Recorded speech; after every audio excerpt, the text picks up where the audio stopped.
Well, g'day and welcome to another episode of Kiwi Car Life, and today I have a very special car for you today. It is a 1981 Honda Accord, and I can say with confidence that back in the day this car would have been absolutely incredible. Like, listen to the sound the door makes. Just a nice solid clunk. And I reckon unquestionably the best part about this has to be this clock.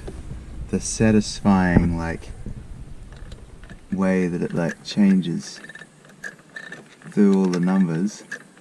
Look at that. Wind up windows naturally, with it being the 70s. Very cool looking gauge cluster. This one has a tachometer, which is a surprise because the other old Hondas that I've driven, none of them have had tachometers. Horn.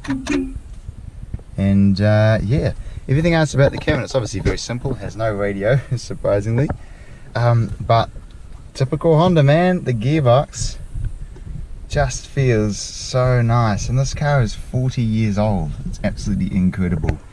But yeah, let's fire it up and take it for a drive.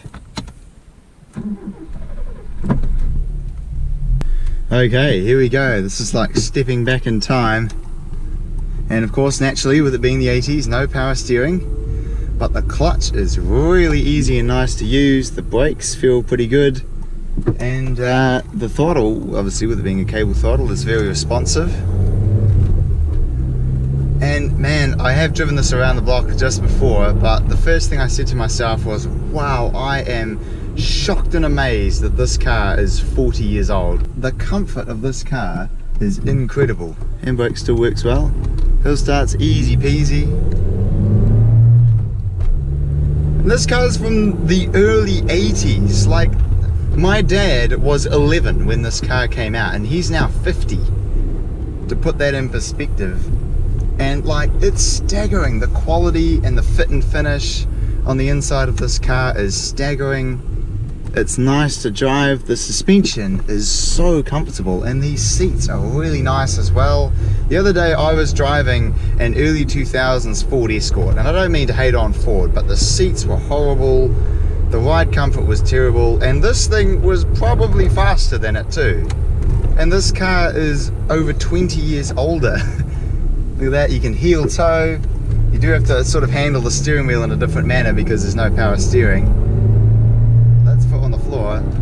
This thing is nice, man. So looking around the cabin, there's certainly a few other features that are quite interesting. We've got a coin tray up here, and auto cancelling indicators, which for the period would have probably been quite cool. The other thing too, which is a bit strange, is the way that all the controls operate are very different to modern cars.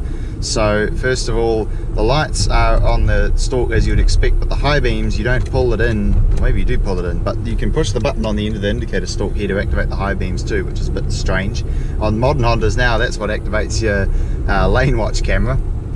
And then the wipers are on this tiny little stalk over the other side here, which operates in a bit of a strange manner. You move it up to go on intermittent, and then down to go on low and high, which is a bit strange. So in the middle is off as opposed to at the top.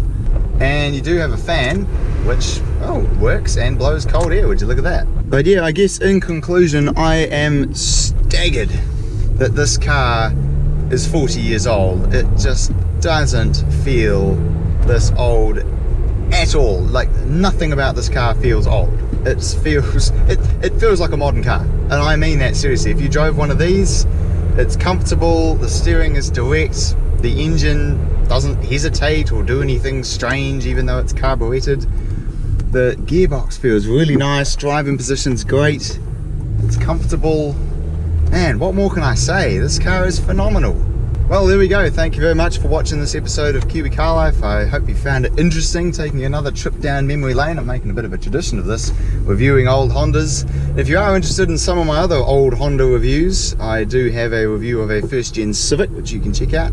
And there's also a review of an EF hatch 1.3 carby, and many other Honda reviews alike. So feel free to check them out, and I will look forward to seeing you again next time.